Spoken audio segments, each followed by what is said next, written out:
안녕하세요. 이민경 행정사입니다. 오늘은 외환 송금에 대해서 말씀드리겠습니다.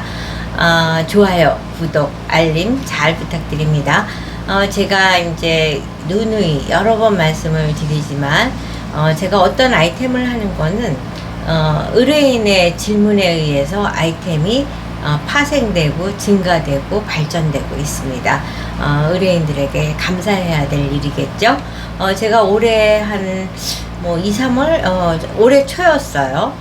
처음으로 어떤 분께서 비거주 외국인이 한국에 부동산을 매입을 하고자 하는데, 외국에서 들여온 외화를 인출하는데 애로사항이 많다. 한국은행으로부터 부동산 취득 허가서를 받아야 되는데 리젝트 되고 있고 어렵습니다. 도와주세요. 그래갖고 제가 그걸 도와드렸더니 그분께서 이제 자기가 너무 많은 행정사와 많은 사람들을 통해서 실패를 했는데 이민경 행정사가 도와줬다. 너무 감사하다. 마치 이민경 행정사는 허준 같은 선생님 같다. 자기가 너무 아파서 힘든 이 일을 해결을 해줬다. 이랬습니다. 그래서 제가 그 과정을 통해서 외화 인출이 간단치 않다는 사실을 알게 됐습니다. 외화 인출이 간단치 않은 배경은 사람이 해외에서 한국을 입국을 할 때도 통관 절차, 입국 절차를 밟듯이 돈 역시 내 통장에 꽂혔다, 입금됐다 해서 그게 내 돈인 것이 아니고 그 돈도 입국 절차를 밟아야지 인출이 가능하고, 인출을 해서 그 돈으로서 경제 활동을 이제 원활하게 할 수 있는 거죠. 그 입국 절차가 바로 이제 한국은행이라든가 또는 국세청이라든가 금융감독원이라든가 이런데 서류를 제출해서 승인을 받았을 때 인출이 가능한 겁니다. 그래서 이제 그 비거주 외국인 부동산 거래 때문에 이제 블로그를 많이 하다가 또 외화 인출로 어려움을 겪고 계시는 분들이 전화를 주시고 이러니까 제가 이제 외화 인출과 관련해서 블로그 글을 또 올렸습니다. 그랬더니 이제 또 새롭게 연락이 오는 게 외환 송금도 가능한가요? 이러는 거예요. 그래서 저는 졸지에 이제 외환에 대해서 공부를 하고 또 하고 땅 파고 샘물 파고 이런 식으로 끊임없이 공부를 하게 되고 있습니다. 그러면 또 외화 송금이 또 사실은 외화 인출 이상으로 한 몇 배가 다 대여섯 배는 더 어려운 절차인 거죠. 그래서 이제 작은 액수를 송금을 하는 건 크게 어려움이 없겠지만 큰 액수를 송금할 때는 굉장히 어렵습니다. 이와 같이 대한민국에서 외화를 해외에 수출하는데 어려워지게 된 데는 배경이 있습니다. 우리가 IMF 때 외화 부족으로 이제 금모으기 운동을 해서 외화를 축적을 시킨다든가 전 국민의 노력으로 IMF를 극복을 했습니다. 그 이후부터 외환 보유고에 대한 정부의 그 관심이 아주 높아졌고, 그로 인하여 이유 없이 우리나라에 보유되고 있는 외환이 해외에 유출되는 것을 엄격하게 규제를 하고 있는 거죠. 그래서 이제 외환이 해외에 송금됨에 있어서는 이제 그 카테고리에 따라서, 범위에 따라서, 등급에 따라서, 조건에 따라서 난이도가 차이가 있습니다. 이 액수가 5,000달러 이하, 또 5,000달러에서 10만 달러, 10만 달러 초과, 3,000만 달러, 이런 식으로 이제 그 외환의 규모에 따라서 이제 차등이 되고, 또 5,000달러다. 그것도 개인이냐 법인이냐.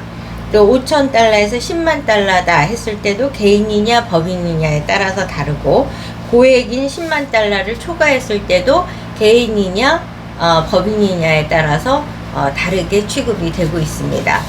그런데 이와 같은 개인이냐 법인이냐 이런 것들은 이제 증빙 서류를 통해서 본인들이 이 돈을 송금하는 것이 타당하다는 것을 입증하는 것이 굉장히 중요합니다. 송금인별 상세 내용을 보면 개인이 송금을 할 때는 연간 무증빙 송금 한도는 이제 10만 달러니까 그랬을 때 10만 달러 이상을 보낼 적에는 입증을 해야 되겠죠. 그 송금의 목적이 유학비냐, 생활비냐, 증여냐, 해외 투자냐, 이거에 따라서 이제 필요 서류가 달라지게 됩니다. 그래서 신분증, 거래 외국한 은행 지정서, 송금 목적 증명서 등 이제 또 앞으로 뭐 증여를 한다든가 또 해외 투자를 하면 계획서 이런 것들을 이제 해야 되고, 유학생 및 해외 체제자나 이럴 경우에는 송금 한도에 제한은 없는데 재학증명서, 학비 청구서 같은 걸 제출을 해야 되고, 해외 체제비 병목으로 송금 시도 별도 적용을 받습니다. 그 다음에 법인이 송금을 할 적에는 또 영리법인이냐 비영리법인이냐에 따라서 다릅니다. 영리법인인 경우는 사업 관련 송금에 대해서는 모든 게 증빙서류가 필수이고, 또 그 증빙서류로서 인보이스라든가 계약서, 사업자 등록증, 법인 등기부 등본, 이제 세무처리 증빙자료 이런 게 필요하고, 또 비영리 법인인 경우는 한국은행에 신고를 반드시 해야 됩니다. 그 법인 목적 사업과 관련된 증빙서류를 또 제출을 해야 되고, 그리고 이제 송금을 했을 때 그거를 송금을 받는 수취인별로 또 고려사항이 달라지고 있죠. 가족 간의 송금이다. 그럼 가족관계 증명서를 제출해야 되고, 증여세 관련 사전 검토가 또 필요하고, 이제 증여세 납부 증명서까지 제출을 해야 되는 겁니다. 그래서 이제 행정사는 그 송금을 위한 자료에 대한 종합 검토를 해드리게 되는 거고, 그 제출 문서에서 세무사님이 협조해 주셔야 될 거는 세무사님한테 받아오셔야 되겠죠. 연간 증여한 대 초과 시 증여세 신고를 의무적으로 하고, 그 증여세를 납부했다는 걸 입증을 해야지 송금이 가능합니다. 또 사업 관련 송금이다. 그러면 계약서, 인보이스, 거래 증빙서, 거래가 완료됐다는 증빙서류, 수취인의 사업자 정보, 이전 가격, 세제 관련, 이제 돈이 이전하는 거에 따른 세제도 해결이 됐어야 되는 거죠. 그 다음에 투자 목적 송금이다. 그러면 투자 계획서, 투자 계약서, 또 해외 직접 투자 신고 여부, 투자 수익 환수 계획, 뭐 이런 것들을 이제 증빙을 해야 되는 겁니다. 그래서 이제 행정사에게 도움을 받아야 될 것은 종합적으로 어떤 서류가 필요하다는 거를 안내받고, 필요한 서류를 이제 뭐 세무사님한테 받든 또 뭐 여러 가지 증빙할 수 있는 서류를 갖춰서 주시면 이 서류가 맞습니다, 틀립니다를 검토해 드리고, 거기에 이제 필수적으로 필요한 송금 계획서, 자금 소명서, 또 사실 확인서, 이와 같은 거는 이제 작성을 해 드려야 되는 거죠. 그 송금 내역에 맞게 작성을 해야 되기 때문에 이 부분이 바로 행정사가 도와드릴 수 있는 핵심적인 사항이라는 거죠. 송금 계획이다.